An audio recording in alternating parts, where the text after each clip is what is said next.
Hi all, welcome back to she vlogs Kannada. ಎಲ್ಲರೂ ಹೇಗಿದ್ದೀರಾ? ಇವತ್ತು ಬೆಳಗ್ಗೆಯಿಂದ ವ್ಲಾಗ್ನ ಶುರು ಮಾಡ್ತಾ ಇದ್ದೀನಿ. ಊರಿಂದ ಬಂದಮೇಲೆ ಒಂದು 3 ದಿನ ನಾನು ಯಾವುದೇ ಥರ ವಿಡಿಯೋಸ್ನ ಮಾಡ್ಕೊಂಡಿರಲಿಲ್ಲ. ಯಾಕಂದರೆ ನನಗೆ ಸ್ವಲ್ಪ ರೆಸ್ಟ್ ಬೇಕು ಅಂತ ಅನ್ನಿಸ್ತಾ ಇತ್ತು. ಊರಿಗೆ ಹೋಗ್ಬೇಕಾದ್ರೆ ನನಗೆ ಸ್ವಲ್ಪ ಹುಷಾರಿರಲಿಲ್ಲ. ಹಾಗಾಗಿ ಬಂದಮೇಲೆ ಕಂಪ್ಲೀಟಾಗಿ ಒಂದು 3 ದಿನ ರೆಸ್ಟ್ ತೊಗೊಂಡು ಇವತ್ತು ವಿಡಿಯೋನ ಶುರು ಮಾಡಿದ್ದೀನಿ. ಹೋಗ್ತೀರಾ ಜಾಣು? ಅದಕ್ಕೆ ಓಡ್ ಬಂದಿರೋದು ನನ್ನ ಹತ್ರ. ಆಚೆ ಚೆನ್ನಾಗಿ ಕರ್ಕೊಂಡೋಯ್ತೆ ಡ್ಯಾಡಿ. ನೋಡಪ್ಪ, 4 ದಿನ ರೂಢಿ ಮಾಡಿರೋದಕ್ಕೆ ಅದನ್ನೇ ಕೇಳ್ತಾ ಇರೋದು ಇವಾಗ. ಆಮೇಲೆ ಏನ್ ಗೊತ್ತಾ, ಹಿಂಗ್ ನೋಡೋದು ಹಿಂಗೆ ಕರ್ಕೊಂಡೋಗು ಜೇಣ ಜೇಣ. ನಡೀರಿ ಡಾಡು, ಹೋಗೋಣ ಹೋಗ್ಬೇಕಾ? ಹೋಗೋಣ. ಸರಿ ನಡಿ ನಡಿ. ಜಾಣು ಜಾಣು, ನಡಿ ನಡಿ. ಎಲ್ಲಿಗೆ ಹೋಗ್ತಿದ್ದೀರಿ ನೀವು? ಎಲ್ಲಿಗೆ? ವಾಕಿಂಗ್ಗೆ? ನೋಡೋದು ಈಗ, ನೋಡೋದು ಹಿಂಗೆ, ನೋಡೋದು ಹಿಂಗೆ. ಜೇಣು ಜೇಣು. ಇವರು ಒಂದು 4 ದಿನದಿಂದ ಡೈಲಿ ಬೆಳಗ್ಗೆ ವಾಕಿಂಗ್ ಕರ್ಕೊಂಡು ಹೋಗ್ತಾರೆ. ಅಂದರೆ ಈಗ ವೆಹಿಕಲ್ಸ್ ಎಲ್ಲ ಇರಲ್ಲ. ನೋಡಿ ಇವಾಗ ವೆಹಿಕಲ್ಸ್ ಇಲ್ಲ. ಒಂದು 7:30ಇಂದ ಒಂದು 8:30 ಗಂಟೆ ಅಲ್ವಾ ಅಪ್ಪು? 8 ಗಂಟೆನಾ? ಒಂದು 7 ಗಂಟೆ ಅಂದ್ಕೊಳ್ಳಿ. 7 ಗಂಟೆಯಿಂದನೇ ವೆಹಿಕಲ್ಸ್ ಎಲ್ಲ ಸ್ವಲ್ಪ ಇರಲ್ಲ, ಅಲ್ಲೊಂದು ಇಲ್ಲೊಂದು ಬರ್ತಿರುತ್ತೆ. ಹಾಗಾಗಿ ಅವರು ಆ ಟೈಮಲ್ಲಿ ಕರ್ಕೊಂಡು ಹೋಗ್ತಾರೆ. ಧೂಳೆಲ್ಲ ಜಾಸ್ತಿ ಇರಲ್ಲ, ಆರಾಮಾಗಿ ಮಗನ ವಾಕ್ ಮಾಡಿಸ್ಬೋದು ಅಂತ. ಅಂದರೆ ಎತ್ಕೊಂಡು ಒಂದು ರೌಂಡ್ ಸುಮ್ಮನೆ ಹಿಂಗೆ ಹೋಗಿ ಬರ್ತಾರೆ. ಒಂಥರ ತಣ್ಣ ಗಾಳಿ ಬೀಸ್ತಿರುತ್ತೆ. ಹಾಗೆ ಇವಾಗ ಈ ಥರ ಪಿಂಕ್ ಕಲರ್ ಫ್ಲವರ್ಸ್ ಎಲ್ಲ ಬರ್ತಿರುತ್ತಲ್ವ, ನೋಡಿ ಇಲ್ಲಿದೆ. ಈ ಮರದಲ್ಲೆಲ್ಲ ಉದ್ರೋಗಿದೆ. ಓನ್ ಅಥವಾ ಹಾಂ ಎತ್ಕೊಳ್ಬೇಕಂತೆ, ಎತ್ಕೊಳ್ಳೇಬೇಕು. ಬಿಡವ ಇಲ್ಲೇ ಏನು ಖುಷಿ ಗೊತ್ತಾ, ಇಲ್ಲಿ ಹಿಡ್ಕೊಂಡ್ರೆ ಬಿಡೋದೇ ಇಲ್ಲ ಕಂಬಿನ. ಅದು ರೂಢಿ ಆಗ್ಬಿಟ್ಟಿದೆ ಇವಾಗ. ಖುಷಿ ಕಂಬಿ ಹಿಡ್ಕೊಂಡು ರೋಡಲ್ಲಿ ಹೋಗೋ ಬರೋ ಗಾಡಿ ನೋಡೋದು. ಆ ರೋಡಲ್ಲೆಲ್ಲ ಜಾಸ್ತಿ ಇದೆ ಅಲ್ವಾ ಅಪ್ಪು ಆ ಥರ ಪಿಂಕ್ ಕಲರ್ ಫ್ಲವರು? ಅವೆಲ್ಲ ಕಲರ್ಸ್ ಈಗೆಲ್ಲ ಗ್ರೀನ್ ಆಗಿ ಸಿಗುತ್ತಲ್ಲ ಎಲ್ಲ. ಗ್ರೀನರಿ ನೋಡೋಕೆ ನಮಗೆ ಒಂಥರ ಖುಷಿ. ಮಕ್ಳಿಗೂ ಅದನ್ನೆಲ್ಲ ತೋರಿಸ್ಬೇಕು. ಇಲ್ಲಿ ನೋಡಿ ಹೊಂಗೆ ಮರ, ನೋಡಿ ಎಷ್ಟು ಚೆನ್ನಾಗಿ ಚಿಗುರಿದೆ ಹೊಂಗೆ ಮರ.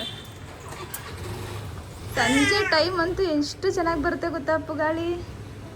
ಹಾಂ ನೋಡಿ ನೋಡಿ ನೋಡಿ ನೋಡೋದು ಗಾಡಿನ ಬಕ್ಕೊಂಡು ನೋಡೋದು, ಯಾವ ಗಾಡಿ ಬರ್ತಾಯಿದೆ, ಯಾವ ಗಾಡಿ ಹೋಗ್ತಿದೆ ಅಂತ. ಜಾಣು ಜಾಣು ಮಾತಾಡಲ್ಲ, ಒಂದು ರೌಂಡ್ ಹೋಗಿ ಬರ್ಬೇಕು. ನನ್ಗಂಗೆ ಇಟ್ಕೊಂಡು ನಿಂತ್ಕೊಳ್ಳಿಕ್ಕೆ ಭಯ, ಎಲ್ಲಿ ಮುಗಿಸ್ಬಿಡ್ತಾರೋ ಮುಂದೆ ಅಂತ. ನಮ್ಮಮ್ಮ ಇವರು ನೀಟಾಗಿ ಇಟ್ಕೋತಾರೆ. ಎತ್ಕೋತಾರೆ ಅವರು, ಎತ್ಕೊಂಡು ತೋರಿಸ್ತಾರೆ, ಹೆಂಗೆ ಇಟ್ಕೊಳ್ಳಲ್ಲ. ಇವರು ಏನು ಮಾಡ್ತಾರೆ, ಇಟ್ಕೊಂತಾನೆ ಎಲ್ತಾರು ಬಿಡೋದೇ ಇಲ್ಲ. ಈಗ ನೋಡು, ಸುಮ್ಮನೆ ತೋರಿಸ್ತೀನಿ, ಬಿಡೋದೇ ಇಲ್ಲ.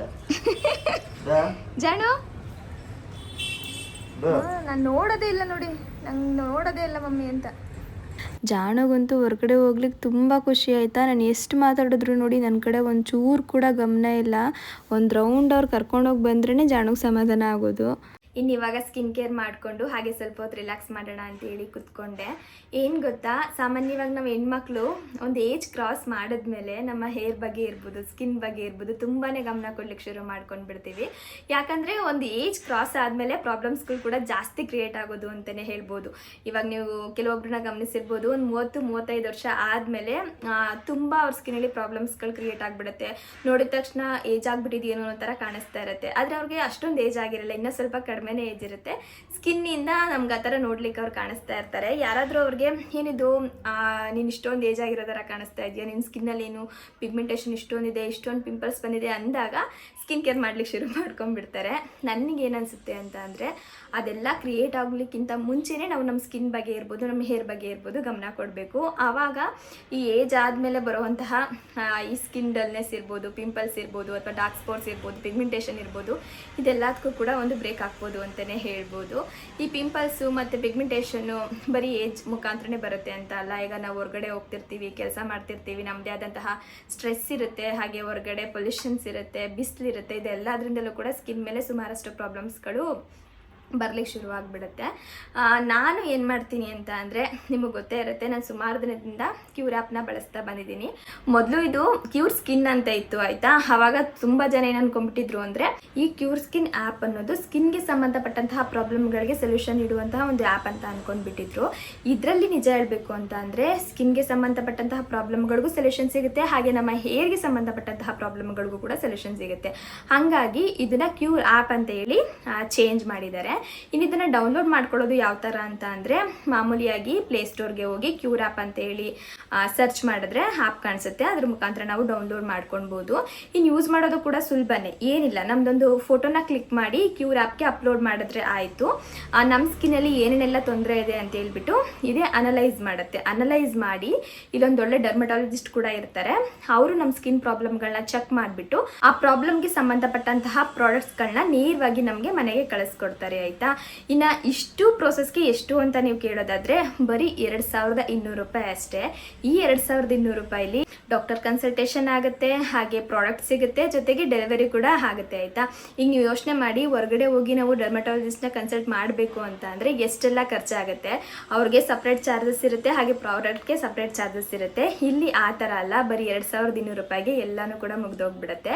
ಇನ್ನು ಈ ಆ್ಯಪಲ್ಲಿ ಟೆಕ್ಸ್ಟ್ ಮಾಡೋಕ್ಕೆ ಇಂಗ್ಲೀಷ್ ಮಾತ್ರ ಬೇಕೇನೋ ಅನ್ನೋದು ಕೆಲವೊಬ್ಬರಿಗೆ ಡೌಟ್ ಇರುತ್ತೆ. ಇದರಲ್ಲಿ ಏನಂದರೆ ಎಲ್ಲ ಲ್ಯಾಂಗ್ವೇಜಸಲ್ಲೂ ಕೂಡ ನಾವು ಟೆಕ್ಸ್ಟ್ ಮಾಡ್ಬೋದು. ಅಂದರೆ ಇವಾಗ ಕನ್ನಡ ಇರ್ಬೋದು, ತೆಲುಗು ಇರ್ಬೋದು, ತಮಿಳ್ ಇರ್ಬೋದು, ಯಾವ ಭಾಷೆಲಾದರೂ ಕೂಡ ಇಲ್ಲಿ ಟೆಕ್ಸ್ಟ್ ಮಾಡಿ ನಮ್ಮ ಪ್ರಾಬ್ಲಮ್ಗಳನ್ನ ನಾವು ಅವ್ರಿಗೆ ಹೇಳ್ಬೋದು, ಸೊಲ್ಯೂಷನ್ನ ಪಡ್ಕೊಳ್ಬೋದು. ಇನ್ನು ನನಗೆ ನೋಡಿ ಈ ಎಲ್ಲ ಪ್ರಾಡಕ್ಟ್ಗಳನ್ನ ಕಳಿಸ್ಕೊಟ್ಟಿದ್ದಾರೆ. ಇದರಲ್ಲಿ ಸನ್ಸ್ಕ್ರೀನು, ಸಿರಮು, ಫೇಸ್ ವಾಶು ಎಲ್ಲ ಕೂಡ ಇದೆ ಆಯಿತಾ. ಇದನ್ನೇ ನಿಮಗೆ ಕಳಿಸ್ಕೊಡ್ತಾರೆ ಅಂತ ಅಲ್ಲ, ನಿಮ್ಮ ಸ್ಕಿನ್ ಪ್ರಾಬ್ಲಮ್ಗಳನ್ನ ನೋಡಿಬಿಟ್ಟು ಅದಕ್ಕೆ ತಕ್ಕನಾದಂತಹ ಪ್ರಾಡಕ್ಟ್ಸ್ನ ನಿಮಗೆ ಕಳಿಸ್ತಾರೆ ಆಯಿತಾ.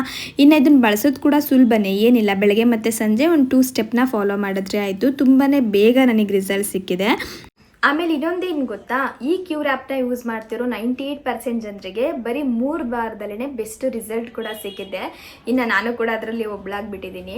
ಇನ್ನೇನಾದರೂ ನೀವು ಕೂಡ ಈ ಆ್ಯಪ್ನ ಡೌನ್ಲೋಡ್ ಮಾಡ್ಕೊಳ್ಬೇಕು ಅನ್ನೋಂಗಿದ್ರೆ ನಾನು ಡಿಸ್ಕ್ರಿಪ್ಷನಲ್ಲಿ ಲಿಂಕ್ನ ಕೊಟ್ಟಿರ್ತೀನಿ, ಹಾಗೆ ಕಮೆಂಟಲ್ಲಿ ಕೂಡ ಪಿನ್ ಮಾಡಿರ್ತೀನಿ. ನನ್ನ ಕೂಪನ್ ಕೋಡ್ನ ಯೂಸ್ ಮಾಡಿಕೊಂಡು ನೀವು ಡೌನ್ಲೋಡ್ ಮಾಡ್ಕೊಳ್ಳಿ, ನಿಮ್ಗೊಂದಿಷ್ಟು ಡಿಸ್ಕೌಂಟ್ ಅಂತ ಕೂಡ ಸಿಗುತ್ತೆ ಆಯಿತಾ.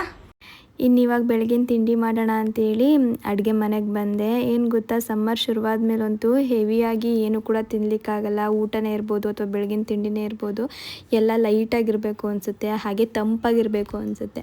ಹಾಗಾಗಿ ನಾನೇನು ಮಾಡ್ತೀನಿ ಅಂದರೆ, ಸಮ್ಮರ್ ಶುರುವಾದ ಕೂಡಲೇ ಎಲ್ಲ ಥರ ತಂಪಾಗಿರೋ ತಿಂಡಿ ಮಾಡಲಿಕ್ಕೆ ಟ್ರೈ ಮಾಡ್ತೀನಿ. ಮತ್ತು ಜ್ಯೂಸ್ಗಳಿರ್ಬೋದು, ಹಾಗೆ ಮಧ್ಯಾಹ್ನದ ಊಟನೂ ಅಷ್ಟೇ, ಆದಷ್ಟು ಸಾಂಬಾರು ಮಾಡೋದಿರ್ಬೋದು, ಈ ಥರದ್ದೆಲ್ಲ ತಂಪಾಗಿರೋದನ್ನೇ ಮಾಡ್ಲಿಕ್ಕೆ ಟ್ರೈ ಮಾಡ್ತಾ ಇರ್ತೀನಿ. ಇವತ್ತು ಬೆಳಗಿನ ಬ್ರೇಕ್ಫಾಸ್ಟ್ಗೆ ನೆಲ್ಲಿಕಾಯಿ ಹಾಕ್ಬಿಟ್ಟು ರಾಗಿ ಅಂಬಲಿ ಮಾಡೋಣ ಅಂತ ಅಂದ್ಕೊಂಡಿದ್ದೀನಿ. ರಾಗಿ ಅಂಬಲನ ನಾನು ರಾತ್ರಿನೇ ರೆಡಿ ಮಾಡಿಟ್ಟಿದ್ದೀನಿ. ಕೆಲವೊಮ್ಮೆ ಏನಾಗುತ್ತೆ ಗೊತ್ತಾ, ಮುದ್ದೆ ಮಿಕ್ಕಿರುತ್ತಲ್ವ, ಅದಕ್ಕೆ ಸ್ವಲ್ಪ ನೀರು ಹಾಕ್ಬಿಟ್ಟು ಕೂಡ ಎತ್ತಿಟ್ಬಿಡ್ತಾರೆ ಅಮ್ಮ. ಬೆಳಗ್ಗೆ ಎದ್ದು ಆ ಮುದ್ದೆನ ಸ್ವಲ್ಪ ಚೆನ್ನಾಗಿ ಕಿವುಚ್ಕೊಂಡ್ಬಿಟ್ಟು ಅದಕ್ಕೆ ಮೊಸರು ಹಾಕ್ಬಿಟ್ಟು ಅಂಬಲಿ ಮಾಡ್ಕೊತೀವಿ. ಇವತ್ತು ನಾನು ರಾತ್ರಿನೇ ಅಂಬಲಿ ಮಾಡಿಟ್ಬಿಟ್ಟಿದ್ದೀನಿ, ಅದಕ್ಕೆ ನೀರೇನು ಎಕ್ಸ್ಟ್ರಾ ಹಾಕ್ಲಿಕ್ಕೆ ಹೋಗಿಲ್ಲ. ಇವಾಗ ನೆಲ್ಲಿಕಾಯಿನೆಲ್ಲ ಸ್ವಲ್ಪ ಸಣ್ಣದಾಗಿ ಕಟ್ ಮಾಡಿಕೊಂಡು ಒಂದು ಜಾರ್ಗೆ ಹಾಕ್ಕೊಳ್ತಾ ಇದ್ದೀನಿ. ಒಂದು 4 ನೆಲ್ಲಿಕಾಯಿ ತೊಗೊಂಡಿದ್ದೀನಿ ನಾನು. ಅದಕ್ಕೆ 1 ಇಂಚಷ್ಟು ಶುಂಠಿ ಹಾಕ್ತಾಯಿದ್ದೀನಿ, ಜೊತೆಗೆ 1 ಟೀ ಸ್ಪೂನ್ ಆಗುವಷ್ಟು ಜೀರಿಗೆ, ಒಂದು ಸ್ವಲ್ಪ ಪುದೀನ ಎಲೆ, ಹಾಗೆ ಒಂದು ಸ್ವಲ್ಪ ಕೊತ್ತಂಬರಿ ಸೊಪ್ಪು, ರುಚಿಗೆ ಎಷ್ಟು ಬೇಕು ನೋಡಿ ಅಷ್ಟು ಉಪ್ಪನ್ನ ಸೇರಿಸ್ಕೊಳ್ತಾ ಇದ್ದೀನಿ. ಹಾಗೆ ಮೊಸರಂತೂ ಬೇಸಿಗೆ ಶುರುವಾಯ್ತಂದಮೇಲೆ ತುಂಬ ಚೆನ್ನಾಗಿ ಎತ್ಕೊಂಡು ಬಿಡುತ್ತೆ. ಆಮೇಲೆ ಈ ನೆಲ್ಲಿಕಾಯಿ ಅಂಬಲಿ ಮಾಡ್ಕೊಳ್ಳಿಕ್ಕೆ ನಾವು ಹುಳಿ ಮೊಸರನ್ನೆಲ್ಲ ಬಳಸ್ಲಿಕ್ಕೆ ಹೋಗಬಾರ್ದು, ಯಾಕಂದರೆ ನೆಲ್ಲಿಕಾಯಿ ಮೊದಲೇ ಹುಳಿ ಇರುತ್ತಲ್ವ, ಇನ್ನು ಹುಳಿ ಮೊಸರು ಬಳಸ್ಬಿಟ್ರೆ ತುಂಬ ಹುಳಿ ಆಗಿಬಿಡತ್ತೆ. ಹಾಗಾಗಿ ಆದಷ್ಟು ಫ್ರೆಶ್ ಆಗಿರೋ ಮೊಸರನ್ನೇ ಬಳಸ್ಲಿಕ್ಕೆ ಟ್ರೈ ಮಾಡಿ. ಇನ್ನು ಇದನ್ನು ನುಣ್ಣು ಗ್ರೈಂಡ್ ಮಾಡಿ ಇಟ್ಕೊಂಡಿದ್ದೀನಿ. ಹಾಗೆ ಇವಾಗ ಒಂದು ಬೌಲ್ಗೆ ರಾಗಿ ಅಂಬಲಿನ ಸೇರಿಸ್ತಾ ಇದ್ದೀನಿ. ರಾಗಿ ಅಂಬಲಿ ಹಾಕಿದ್ಮೇಲೆ ನಾವು ರುಬ್ಬಿಟ್ಕೊಂಡಿದ್ವಲ್ಲ ನೆಲ್ಲಿಕಾಯಿ, ಅದನ್ನ ಇವಾಗ ಸೇರಿಸ್ತಾ ಇದ್ದೀನಿ. ನೋಡಿ, ರಾಗಿ ಅಂಬಲಿ ಮೇಲೆ ಇದನ್ನು ಹಾಕಿದ್ರೆ ಒಂಥರ ಕಲರ್ಫುಲ್ಲಾಗಿ ಹೆಂಗೆ ಕಾಣಿಸ್ತಾ ಇದೆ ಅಂತೇಳಿ. ಒಂಚೂರು ಈರುಳ್ಳಿನೂ ಕೂಡ ಕಟ್ ಮಾಡಿ ಸೇರಿಸ್ಕೊಂಡೆ. ಬೇಕು ಅನ್ನೋಂಗಿದ್ರೆ ನಾವು ಹಸಿರು ಮೆಣಸಿನ್ಕಾಯಿ ಕೂಡ ಹಾಕ್ಕೊಳ್ಬೋದು. ನಾನು ಬೇಡ ಅಂತೇಳಿ ಹಸಿರು ಮೆಣಸಿನ್ಕಾಯಿನ ಹಾಕ್ಲಿಕ್ಕೆ ಹೋಗಿಲ್ಲ. ಅದು ಹಾಕಿದ್ರೆ ಇನ್ನೂ ಸ್ವಲ್ಪ ಚೆನ್ನಾಗಿರುತ್ತೆ, ಒಂದು ಸ್ವಲ್ಪ ಖಾರವಾಗಿ ಚೆನ್ನಾಗಿರುತ್ತೆ ತಿನ್ನಲಿಕ್ಕೆ. ಇದನ್ನು ಚೆನ್ನಾಗಿ ಈ ಥರ ಮಿಕ್ಸ್ ಮಾಡ್ಕೊಂಡ್ಬಿಟ್ಟು ಸರ್ವ್ ಮಾಡಿದ್ರೆ ಆಯಿತು. ಈ ಸಮ್ಮರ್ ಸಮಯದಲ್ಲಂತೂ ಇದು ತುಂಬಾ ಒಳ್ಳೆಯದು ಆಯಿತಾ, ದೇಹಕ್ಕಂತೂ ತುಂಬ ತಂಪು. ಇನ್ನು ಯಾರೆಲ್ಲ ಈ ನೆಲ್ಲಿಕಾಯಿನ ತಿನ್ನಲಿಕ್ಕೆ ಇಷ್ಟಪಡಲ್ಲ ನೋಡಿ, ಅಯ್ಯೋ ಹುಳಿ ಇರುತ್ತೆ ಅದು ಹೆಂಗೆ ತಿನ್ನೋದು ಅಂತ ಹೇಳ್ಬಿಟ್ಟು, ಅವರಿಗೆಲ್ಲ ಈ ಥರ ಮಾಡಿಕೊಡಿ. ಖಂಡಿತ ಇದರಲ್ಲಿ ನೆಲ್ಲಿಕಾಯಿ ಹಾಕಿದ್ದಾರೆ ಅಂತೇಳಿ ಒಂಚೂರು ಕೂಡ ಗೊತ್ತಾಗಲ್ಲ. ನಾನು ನಮ್ಮ ಅಮ್ಮಂಗೆ ಹಂಗೆ ಕೊಟ್ಟನ, ಅವ್ರು ಕಂಡಿಡಿಲೇ ಇಲ್ಲ ಆಯಿತಾ. ಜೀರಿಗೆ ಇದೆ, ಹಾಗೆ ಸ್ವಲ್ಪ ಕೊತ್ತಂಬರಿ ಸೊಪ್ಪು ಹಾಕಿದೆಯಾ ಇದೆಲ್ಲನೂ ಹೇಳಿದ್ರು. ಆದರೆ ನೆಲ್ಲಿಕಾಯಿ ಹಾಕಿದ್ದೀನಿ ಅಂತ ಹೇಳಿ ಅವ್ರಿಗೆ ಗೊತ್ತೇ ಆಗಲಿಲ್ಲ. ಇನ್ನು ಅಪ್ಪಗೂ ಕೂಡ ಟೇಸ್ಟ್ ಮಾಡಿಸೋಣ ಅವ್ರು ಹೆಂಗೆ ರಿಯಾಕ್ಟ್ ಮಾಡ್ತಾರೆ ಅಂತೇಳಿ ಅಂದ್ಕೊಂಡಿದ್ದೀನಿ. ಇನ್ನು ಅಪ್ಪನೂ ಬಂದರು. ಜಾನು ಬರುವಾಗ್ಲೇ ಮಲ್ಕೊಂಡ್ಬಿಟ್ಟಿದ್ದಾರೆ. ನೋಡವಾ ಇಲ್ಲಿ ಅಮ್ಮ ಅಲ್ಲ 7:30 ಹೋದವರು ಎಷ್ಟು ಗಂಟೆ ನೋಡಿ 9 ಗಂಟೆಗೆ ಬಂದಿದ್ದಾರೆ. ನನ್ನ ಮಗಂಗೆ ಅಶ್ವಾಗ್ಲಿಲ್ವಾ ಇವತ್ತು? ಆಗೈತೆ ಹಂಗೆ ಮಲ್ಬಿಟ್ಟದೆ. ಎಲ್ಲಾರನ್ನು ಮೀಟ್ ಮಾಡ್ಕೊಂಡು ಮಾತಾಡ್ಸ್ಕೊಂಡ್ ಬಂದೆ ಮಮ್ಮಿ. ಎಲ್ಲರೂ ಅಂಗಡಿ ಹತ್ರನೂ ಹೋಗಿದ್ರಾ? ಯಾರು ಎತ್ಕೊಂಡ್ರು ಹೇಳ್ತಾನೆ ವಾಪಸ್ ನಂತ ಬರ್ತೇನೆ. ಅದೇನೋ ಸಂತೋಷ. ಇವ್ರು ನೋಡಿ ಇವರು ಹತ್ರ ಖುಷಿ ಪಡ್ತಾರೆ ಇವರು. ಯಪ್ಪ ಎಲ್ರೂ ಏನು ಆಸೆ ಗೊತ್ತಾ, ಮಕ್ಕಳು ಎಲ್ರ ಬಳಿನೂ ಹೋಗ್ಬೇಕು ಅಂತ ಆಸೆ ಪಡ್ತಾರೆ. ಇವ್ರು ಉಲ್ಟಾ ಊರಲ್ಲಿದ್ದಾಗ ಎಲ್ರ ಹತ್ರನೂ ಹೋದ್ರಲ್ಲ ಇವರು. ಅಂದ್ರೆ ಹೊಸ ಮುಖಗಳು ನೋಡಿದ್ರೆ ಅದಕ್ಕಂತಾರೆ. ನಮ್ಮ ಅವ್ವರೆಲ್ಲರೂ ಹೊಸ ಮುಖನೇ ಅಲ್ವಾ ಅಪ್ಪು? ಇನ್ನು ಫೀಡ್ ಮಾಡಿಸ್ಬಿಟ್ಟು ಜಾಣನ್ ಮಲಗಿಸ್ಬಿಟ್ಟು ಅಪ್ಪಗೆ ರಾಗಿ ಅಂಬ್ಲಿ ಕೊಟ್ಟನ. ಅವ್ರಿಗೆ ಗೊತ್ತಾಗಿಲ್ಲ, ತುರಿದ್ಬಿಟ್ಟು ಮೇಲೆ ಹಾಕಿದ್ದೆ ನೋಡಿ, ಅದು ಬಾಯಿಗೆ ಸಿಕ್ಕಿದೆ. ತಿಂದ್ಬಿಟ್ಟು ಶಾಕ್ ಅವ್ರಿಗೆ, ಏನಿದು ಅಂತ ಕೇಳ್ತಾವ್ರೆ. ಮೂಲಂಗಿ ತುರ್ದು ಹಾಕಿದ್ಯಾ? ಇಲ್ಲ. ಮತ್ತೇನಿದು ಗೊತ್ತಿಲ್ಲ ಏನು ಅಂತ ಕಂಡಿಡಿಬೇಕು.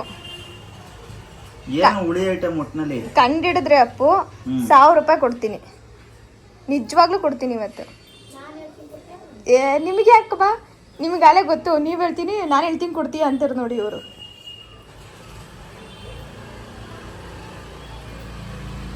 ಮೂಲಂಗಿ ತರನೇ ಯಾವ್ದೋ ಉಳಿ ಐಟಮ್. ಇದು 10 ಸೆಕೆಂಡ್ ಟೈಮ್ ಕೊಡ್ತೀನಿ. 1 ಅದು ಹೆಂಗಿರುತ್ತೆ ಅಂತ ಹೇಳು. 2 3 4 5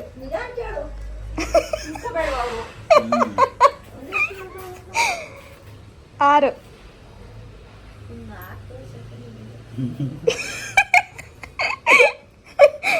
7 ಏನೋ ಗೊತ್ತಿಲ್ಲ ಒಟ್ಟಿನಲ್ಲಿ ಉಳಿ ಐಟಮ್. ಇಲ್ಲಾಂದ್ರೆ ಅಪ್ಪು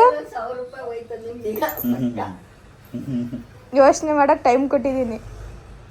ನನಗ ತುಂಬಾ ಇಷ್ಟ. ನಾನು ಯಾವಾಗ್ಲೂ ಮೂಲಂಗಿನೇ ಇರ್ತದೆ, ಇನ್ನೇನ್ ಇರ್ತದೆ. ಅದ್ ಬಿಟ್ಟು ಮೂಲಂಗಿ ಬಿಟ್ಟು ಬೆಳಗ್ಗೆ ಟೈಮ್ ಕೊಡ್ತಾರ ಅದನ್ನ. ಅಪ್ಪ ಕುಂಬಳಕಾಯಿ ಹಾಕಿದ್ಯಾ? ಅಲ್ಲ, ಬೆಳಗ್ಗೆ ಪಾಪನ್ ಕಣ್ಣು ಕಟ್ಕೊಳ್ತದೆ ಕುದ್ರವಳು. ಇಷ್ಟು ಹೇಳ್ಕೊಟ್ಬಿಟ್ಟಿದೀನಿ ನಿಮ್ಗೆ, ನಿಮ್ ಪರವಾಗಿ. ಬೆಳಿಗ್ಗೆ ಕೊಡ್ತೀನಿ ಯಾವಾಗ್ಲೂ. ಒಂದ್ ದಿವಸ ನಿಮ್ ಪುಸ್ತಕ ಬಂದು ನೀವು ಓಡ್ಬಿಟ್ರಲ್ಲ ಕಿತ್ಕೊಂಡು, ಅದು ಕೂದ್ಲಕ್ ತುಂಬಾ ಒಳ್ಳೇದು. ಇವಾಗ 1000 ರೂಪಾಯಿ ಇವಾಗ ನೀವೇ ಕೊಡ್ಬೇಕು ನನಗೆ, ಇವರೇ ಕೊಡ್ಬೇಕು.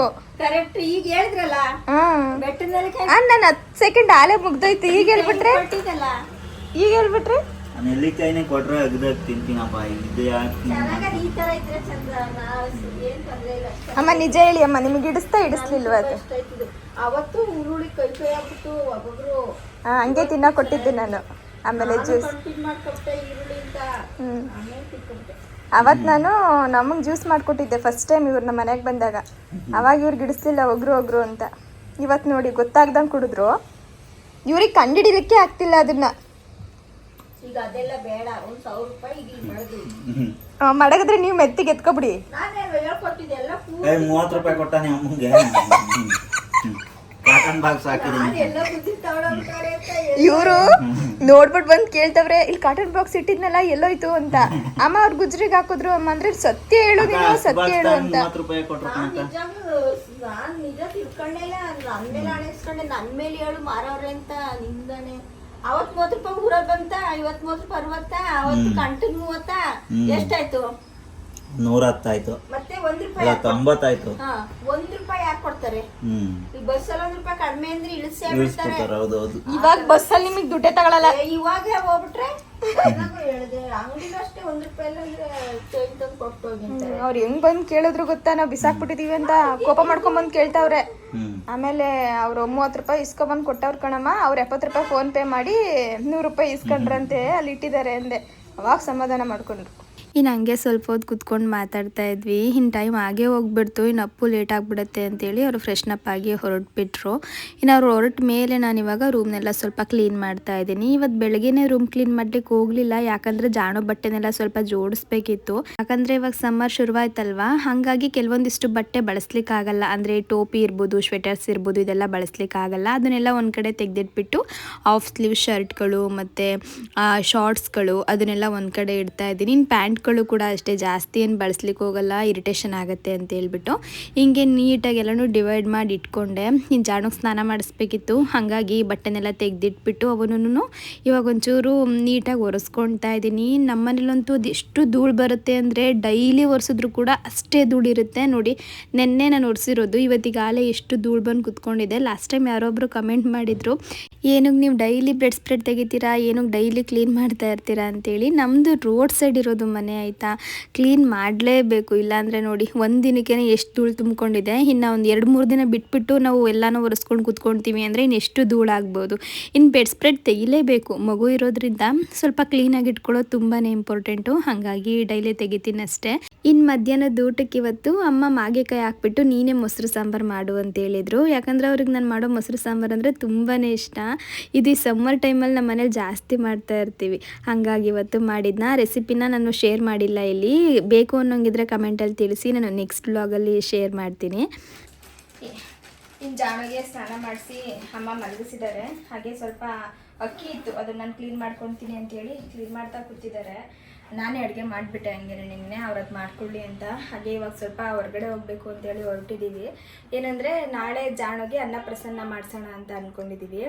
6 ತಿಂಗಳು ಕಂಪ್ಲೀಟ್ ಆಯಿತು, ಕಂಪ್ಲೀಟಾಗಿ 2 ಡೇಸ್ ಆಯಿತು. ಮೊದಲೇ ಮಾಡಿಸ್ಬೇಕಿತ್ತು, ಊರಿಗೆಲ್ಲ ಹೋಗ್ಬಿಟ್ವಲ್ವ, ಹಾಗಾಗಿ ಸಮಯ ಆಗಲಿಲ್ಲ. ಹಾಗಾಗಿ ನಾಳೆ ಇಟ್ಕೊಂಡಿದ್ದೀವಿ, ನಾಳೆ ಒಳ್ಳೆ ದಿನ ಅಂತ. ಅದಕ್ಕೆ ಬೇಕಾಗೋ ಹೂವು ಹಣ್ಣು ಎಲ್ಲ ತರಬೇಕಲ್ಲ, ಅದಕ್ಕೆ ಇವಾಗ ಹೋಗಿ ತೊಗೊಂಡು ಬರೋಣ ಅಂತ. ಮೊದಲೇ ಅಂದ್ಕೊಂಡು ಅಂದರೆ ದಾಸರಳ್ಳಿಗೆ ಹೋಗಿ ತಂದುಬಿಡೋಣ ಸಂಜೆ ಒಂದು 4-5 ಗಂಟೆಗೆ ಅಂತೇಳಿ ಪ್ಲ್ಯಾನ್ ಮಾಡ್ಕೊಂಡಿದ್ದು. ಆಮೇಲೆ ಅರ್ಪಿತ್ ಅವರು ಡಿ-ಮಾರ್ಟ್ಗೆ ಹೋಗಬೇಕು, ಬರ್ತೀರಾ ಅಂತ ಕೇಳಿದ್ರು. ನಮ್ಮ ಮನೆಗೂ ಕೂಡ ಸಾಂಬಾರು ಪೌಡರ್ ಎಲ್ಲ ಖಾಲಿ ಆಗಿಬಿಟ್ಟಿತ್ತು, ಧನಿಯಾ ಎಲ್ಲ ತರಬೇಕಿತ್ತು. ಸರಿ ಇನ್ನೇನು ಡಿ-ಮಾರ್ಟ್ಗೆ ಹೋಗಿ ಎಲ್ಲನೂ ತೊಗೊಂಡು ಹಾಗೆ ಬರಬೇಕಾದ್ರೆ ನೆಲಮಂಗ್ಲದಲ್ಲಿ ಎಲ್ಲ ತಂದುಬಿಡೋಣ ಅಂತೇಳಿ ರೆಡಿಯಾಗಿ ಇವಾಗ ಹೊರಟಿದ್ದೀನಿ. ಜಾಣ ನೆಬ್ಬಿಸ್ಕೊಂಡು ಕರ್ಕೊಂಡು ಹೋಗಬೇಕು, ಇಲ್ಲಾಂದರೆ ಹಂಗೆ ಕರ್ಕೊಂಡು ಹೋಗಬೇಕು. ಹಾಗೆ ನಾಳೆ ಫಂಕ್ಷನ್ಗೆ ಅಂತ ಹೇಳ್ಬಿಟ್ಟು ಅಪ್ಪು ಒಂದು ಜೊತೆ ಬಟ್ಟೆ ತೊಗೊಂಡು ಬಂದಿದ್ದಾರೆ, ಇಲ್ಲಿ ತೋರಿಸ್ತೀನಿ. ಇವರು ಒಂದು ಜೊತೆ ತೊಗೊಂಡು ಬಂದಿದ್ದಾರೆ ಆಯಿತಾ. ಹಾಗೆ ನಾನು ಒಂದು ಜೊತೆನ ಆನ್ಲೈನಲ್ಲಿ ಆರ್ಡರ್ ಮಾಡಿದ್ದೆ. ನಾನು ಆರ್ಡರ್ ಮಾಡಿದ ಕಲರೇ ಒಂದು, ಬಂದಿರೋ ಕಲರೇ ಒಂದು. ರಿಟರ್ನ್ ಮಾಡೋಣ ಅಂತೇಳಿ ನೋಡಿದ್ರೆ ಆ ರಿಟರ್ನ್ ಆಪ್ಷನ್ ಕೂಡ ಇಲ್ಲ. ಆಪ್ಷನ್ ಇದೆ, ಅದೆಂಗಿದೆ ಅಂತ ಅಂದರೆ ನಾವು ರಿಟರ್ನ್ ಅವ್ರಿಗೆ ಕಳಿಸಿ, ಅಂದರೆ ನಾವೇ ಕೊರಿಯರ್ ಮಾಡಬೇಕಂತೆ. ಕೊರಿಯರ್ ಮಾಡಿ ಒಂದು 15 ಡೇಸ್ ಆದಮೇಲೆ ನಾವು ಕಳಿಸಿರೋ ಕ್ಲಾತ್ ಎಲ್ಲ ಚೆನ್ನಾಗಿದ್ದರೆ, ಅವ್ರು ನೀಟಾಗಿ ಕಳಿಸಿದ್ದಾರೆ ಅಂತ ಅವ್ರಿಗೆ ಅನಿಸಿದ್ರೆ ಮಾತ್ರ ಅವರು ಪೇ ಮಾಡ್ತಾರಂತೆ, ಇಲ್ಲಾಂದರೆ ಇಲ್ಲ ಅಂತೆ. ಹಾಗಾಗಿ ರಿಟರ್ನ್ ಮಾಡೋದೇನು ಬೇಡ, ಹೋಗಿ ಬಿಡು ಅಂತೇಳಿ ಸುಮ್ಮನಾಗ್ಬಿಟ್ಟೆ. ಅಪ್ಪ ಇದೆಷ್ಟು ಕಾಸ್ಟ್ಲಿ ಗೊತ್ತಾ, 1499 ರೂಪಾಯಿ, 1500 ರೂಪಾಯಿ ಅಂತ ಅಂದ್ಕೊಳ್ಳಿ. ಅಷ್ಟು ಗೊತ್ತೇ ಇಲ್ಲ ಆಯಿತಾ. ಇದು ಚೂರು ಕೂಡ ಕ್ವಾಲಿಟಿ ಚೆನ್ನಾಗೇ ಇಲ್ಲ. ಕೆಲವೊಮ್ಮೆ ಆನ್ಲೈನಲ್ಲಿ ಆರ್ಡರ್ ಮಾಡಿದಾಗ ಹಿಂಗೆ ಆಗ್ಬಿಟ್ರೆ ತುಂಬ ಬೇಜಾರಾಗುತ್ತೆ. ಪಂಚೆ ಗಂಜಿ ಬಟ್ಟೆ ಅದು. ನಾನು ಇನ್ಸ್ಟಾಗ್ರಾಮಲ್ಲಿ ನೋಡಿ ತೊಗೊಂಡಿದ್ದು, ಪೇಜ್ದು ರಿವ್ಯೂಸ್ ಎಲ್ಲ ಚೆನ್ನಾಗಿತ್ತು ಅಂತೇಳಿ ತೊಗೊಂಡ. ಅಂದರೆ ಅದು ಹೈಲೈಟ್ಗೆ ಅಷ್ಟೇ, ಈಗ ಕ್ಯಾಮ್ರದಲ್ಲಿ ಹೈಲೈಟ್ ಆಗುತ್ತೆ ಅಷ್ಟೇ. ಒಂದ್ಸಲ ತೆಗಿಬೋದು. ಕ್ಯಾಮ್ರಾದಲ್ಲಿ ಚೆನ್ನಾಗಿ ಕಾಣಿಸ್ತಿದ್ಯಾ, ಬಟ್ ಬಟ್ಟೆ ಕ್ವಾಲಿಟಿ ಚೆನ್ನಾಗಿಲ್ಲ. ಇಲ್ಲಿ ನೋಡಿ, ಒಳ್ಳೆ ಸೊಳ್ಳೆ ಪದ ಇದೆ. ಅದಕ್ಕೆ ಇವ್ರು ಬೇಡ ಅಂತ ಅಂದ್ರು. ಅದಲ್ಲದೆ ಇದು ಕಲರು ಮ್ಯಾಚ್ ಆಗಲ್ಲ ನಾವು ವೇರ್ ಮಾಡೋ. ನೀನ್ ಬುಕ್ ಮಾಡಿರೋ ಪಿಂಕ್ ಕಲರು, ಇಲ್ಲಿ ಬಂದಿರೋದು ಮೆಜೆಂಟಾ. ನಾನು ಪಿಂಕೆ ಬುಕ್ ಮಾಡಿದ್ದು. ನಾಳೆ ನಾನು ಪಿಂಕ್ ಕಲರ್ ಸ್ಯಾರಿ ಹಾಕೊಳ್ಳೋಣ ಅನ್ಕೊಂಡ, ಅದಕ್ಕೆ ಚೆನ್ನಾಗಿರುತ್ತೆ ಕಾಂಬಿನೇಷನ್ ಅಂತ ಹಂಗೆ ಅನ್ಕೊಂಡೆ. ಅದು ನೋಡಿದ್ರೆ ಹೆಂಗೆಂಗೋ ಆಗೋಯ್ತು. ಅದಕ್ಕೆ ಇವರು ಹೋಗಿ ಜೊತೆ ತಗೊಂಡು ಇಬ್ಬರಿ 750 ರೂಪಾಯಿ, ಇವ್ರು ತಗೊಂಡು ಅಲ್ಲ 820 800 ರೂಪಾಯಿ ಇತ್ತು ಬಿಲ್ಲು. ನೋಡಿ ಇದು ಚೆನ್ನಾಗಿದೆ ಅಂತೇಳಿ, ಎಲ್ಲ ಕಲರು ಮಿಕ್ಸ್ ಇದೆ. ಇವ್ರು ಆನೆ ನೋಡಿ ತಗೊಂಡ್ ಬಂದ್ರಂತೆ. ಆನೆ ಒಂದು ಸೀರೆ, ನೀನು ಸೀರೆ ಐತಲ್ಲ ಪಿಂಕ್ ಕಲರು ಐತೆ, ಗ್ರೀನ್ ಕಲರು ಐತಲ್ಲ ಸೀರೆ, ಎರಡಕ್ಕೂ ಮ್ಯಾಚ್ ಆಯ್ತದೆ, ಹೈಲೈಟ್ ಆಗಿ ಕಾಣುತ್ತೆ. 800 ರೂಪಾಯಿ ಬಟ್ಟೆ ಕ್ವಾಲಿಟಿ ನೋಡಿ ಎಷ್ಟು ಚೆನ್ನಾಗಿದೆ. ಲೈನಿಂಗ್ ಎಲ್ಲ ಕೊಟ್ಟವ್ರು ಅದಕ್ಕೆ. 1,500 ರೂಪಾಯಿ ಬಟ್ಟೆ ಕ್ವಾಲಿಟಿ ನೋಡಿ ಹೆಂಗಿದೆ. ಪ್ಯಾಂಟು ಹಂಗೊಂದು ಮಣಿ ಸರ ಎಲ್ಲ ಕೊಟ್ಟವ್ರು 800 ರೂಪಾಯಿಗೆ. ಪ್ಯಾಂಟ್ ಚೆನ್ನಾಗಿದೆ ನೋಡಿ, ಫುಲ್ ಕಾಟನ್ ಚೆನ್ನಾಗೈತೆ. ಕಾಟನ್ ಚೆನ್ನಾಗಿದೆ. ಇದ್ರೊಟ್ಟಿಗೆ ಒಂಥರ ಸರ ಬರುತ್ತೆ ಗೊತ್ತಾ, ಅದನ್ನ ಕೊಟ್ಟಿದ್ದಾರೆ. ನಾಳೆ ಹಾಕ್ತೀನಲ್ಲ ಆಗ ಶೇರ್ ಮಾಡ್ತೀನಿ. ಕೆಲವೊಮ್ಮೆ ಇನ್ಸ್ಟಾಗ್ರಾಮಲ್ಲಿ ಏನಾದರೂ ನೋಡಿ ಆರ್ಡ್ರ್ ಮಾಡ್ತಾ ಇದ್ರೆ ನೋಡ್ಕೊಂಡು ಮಾಡಿ, ಅಂದರೆ ರಿಟರ್ನ್ ಆಪ್ಷನ್ ಯಾವ ಥರ ಕೊಟ್ಟಿದ್ದಾರೆ ಅನ್ನೋದನ್ನ ಚೆಕ್ ಮಾಡ್ಕೊಂಡು ಮಾಡಿ. ನಾನು ಚೆಕ್ ಮಾಡಲಿಲ್ಲ, ಹಾಗಾಗಿ ಯಾಮಾರ್ಬಿಟ್ಟೆ. ಇದನ್ನು ಅಮ್ಮ ವಾಶ್ ಮಾಡ್ತೀನಿ ಅಂತ ಹೇಳಿದ್ದಾರೆ. ನಂದು ಬ್ಯಾಗೆಲ್ಲ ಆಯಿತು. ಜಾಸ್ತಿ ವಾಶ್ ಮಾಡೋದು ಬೇಡ, 15 ನಿಮಿಷಕ್ಕೆ ಹಾಕ್ಬಿಟ್ಟು ಎತ್ಬಿಡು ಅಷ್ಟೇ. ಅಲ್ಲ, ಅವರು ಕೈಯಲ್ಲಿ ಜಾಸ್ತಿ ಹಾಕ್ತಾರೆ. ಹಾಂ ಅಷ್ಟೇ. ಏನಾಗಿರಲ್ವಲ್ಲ. ಸರಿ, ಇವಾಗ ಹೊರಡ್ತೀವಿ. ಇನ್ಸ್ಟಾದಲ್ಲಿ ಎಲ್ಲ ಪೇಜಲ್ಲೂ ಆ ಥರ ಇರಲ್ಲ. ನಾನು ಕೂಡ ಕೆಲವೊಂದಿಷ್ಟು ಪೇಜ್ಗಳಲ್ಲೆಲ್ಲ ತರಿಸ್ಕೊಂಡಿದ್ದೀನಿ, ಕ್ವಾಲಿಟಿ ಚೆನ್ನಾಗಿ ಬಂದಿರೋದು ಕೂಡ ಉಂಟು. ಆದರೆ ಕೆಲವೊಂದಿಷ್ಟು ಜನ ಮೋಸ ಮಾಡಬೇಕು ಅಂತಲೇ ಈ ಥರ ಒಂದು ಪೇಜ್ ಕ್ರಿಯೇಟ್ ಮಾಡಿಕೊಂಡು ಸೇಲ್ ಮಾಡ್ತಿರ್ತಾರೆ ಅಂತ ಅನಿಸುತ್ತೆ. ನನಗಂತೂ ನಿಜವಾಗ್ಲೂ ತುಂಬ ಬೇಜಾರಾಗೋಯ್ತು ಇವತ್ತು. 1500 ರೂಪಾಯಲ್ಲಿ ಅರ್ಧಕ್ಕರ್ಧ ಬೆಲೆನೂ ಇಲ್ಲ ಬಟ್ಟೆ, ಅಷ್ಟೊಂದು ಕಡಿಮೆ ಕ್ವಾಲಿಟಿ ಇದೆ. ನೀವೇನಾದರೂ ಪರ್ಚೇಸ್ ಮಾಡ್ತಾ ಇದ್ದೀನಿ ಅಂತ ಅಂದರೆ ಒಂದು 2-3 ಸಲ ಪೇಜ್ನ ನೋಡಿಕೊಂಡು ಚೆಕ್ ಮಾಡಿ ತಗೊಳ್ಳಿ. ಸುಮ್ಮನೆ ದುಡ್ಡನ್ನ ಹಾಳು ಮಾಡ್ಕೊಂಡ್ಬೇಡಿ ನಮ್ಮ ಥರ. ಇನ್ನು ಇವಾಗ ಜಾಣನ್ ಕರ್ಕೊಂಡು ಡಿ-ಮಾರ್ಟಿಗೆ ಬಂದ್ವಿ. ಫಸ್ಟ್ ಟೈಮ್ ಜಾಣನ್ ಕರ್ಕೊಂಡು ಬಂದಿರೋದು ಆಯಿತಾ. ನನ್ನ ಮಗವಂತೂ ಅಲ್ಲಿ ಜನ ಇದ್ರಲ್ಲ, ಹಂಗಾಗಿ ಸುತ್ತ ತಿರ್ಕೊಂಡು ನೋಡೋದು, ಎಲ್ಲಿ ಕರ್ಕೊಂಡು ಬಂದುಬಿಟ್ಟಿದಾರಲ್ಲ ಇವತ್ತಿವರು ಅಂತ ಹೇಳಿ. ಜಾಣು ಖುಷಿನಾ?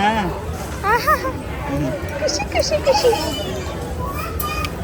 ಖುಷಿ ಖುಷಿ ಫುಲ್.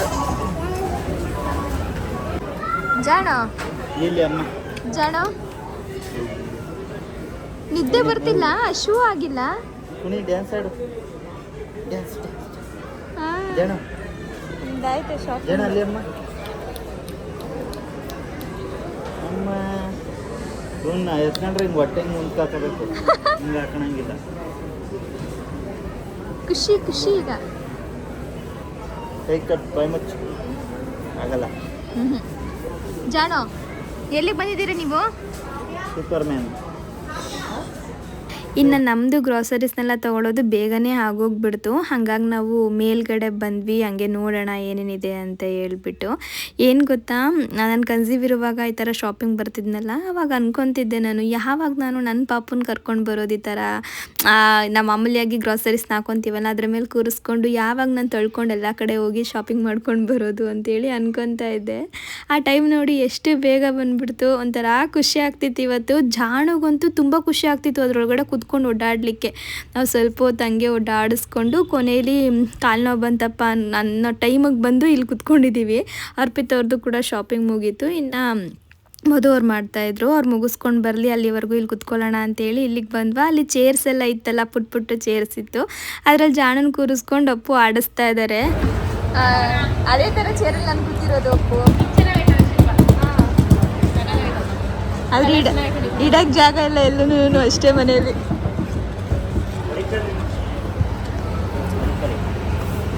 ಅಯ್ಯೋ ಅಯ್ಯೋ ಅಯ್ಯೋ ಅಯ್ಯೋ.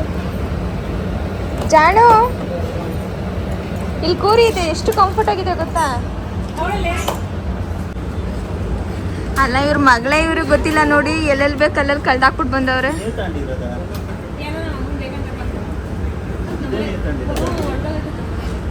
ಯಾವ ತಗೊಂಡಿದ್ಯಾ ನೀನು ಗೊತ್ತಿಲ್ಲ. ಹಾಂ ಹಾಂ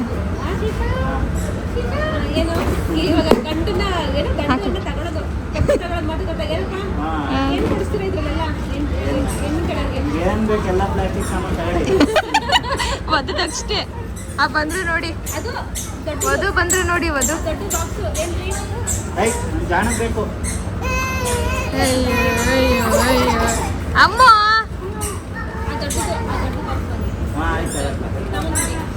ಏನ್ ದೊಡ್ಡ ಬಾಕ್ಸು ಅದ.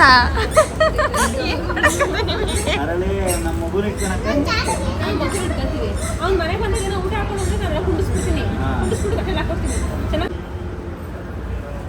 ಏನ್ ಗೊತ್ತಾ, 2 ವರ್ಷ ಆದ್ಮೇಲೆ ಆಮೇಲೆ ಕಡಿಮೆ ಪ್ರೀತಿ ಆಗುತ್ತೆ. ಸಿಗುತ್ತೇನಕ್ಕ? ಏನ್ ಮಾತಾಡ್ತೀಯಕ್ಕ? ಇವ್ರು ಎಲ್ಲೋದ್ರೂ ಜಗಳ ಆಡ್ತಾರೆ, ಎಲ್ಲೋದ್ರೂ ಜಗಳ ಆಡ್ತಾರೆ. ಜಾಣಗೋಸ್ಕರ ಅಂತೆ ಬೇಡ ಅಮ್ಮ, ಮನೇಲಿ ಎಷ್ಟೊಂದು ಟಾಯ್ಸ್ ಇದೆ, ಬೇಡ. ಅಯ್ಯೋ ನಮ್ಮ ಪುಟ್ಟಿ ಏನು ಚೆನ್ನಾಗಿ ಕಾಣಿಸ್ತೈತೆ ನೋಡಿ. ಇನ್ನು ನಮ್ಮ ಶಾಪಿಂಗ್ ಎಲ್ಲ ಮುಗೀತು. ಇವತ್ತು ಬಟ್ಟೆ ತೊಗೊಳ್ಳೋದು ಅಥವಾ ಬೇರೆ ಬೇಡದಿರೋ ತೊಗೊಳ್ಳೋದು ಏನೂ ಇಲ್ಲ. ಮನೆಗೆ ಏನು ಬೇಕು ನೋಡಿ ಅಷ್ಟು ಮಾತ್ರ ತೊಗೊಂಡು ಬಂದಿರೋದು.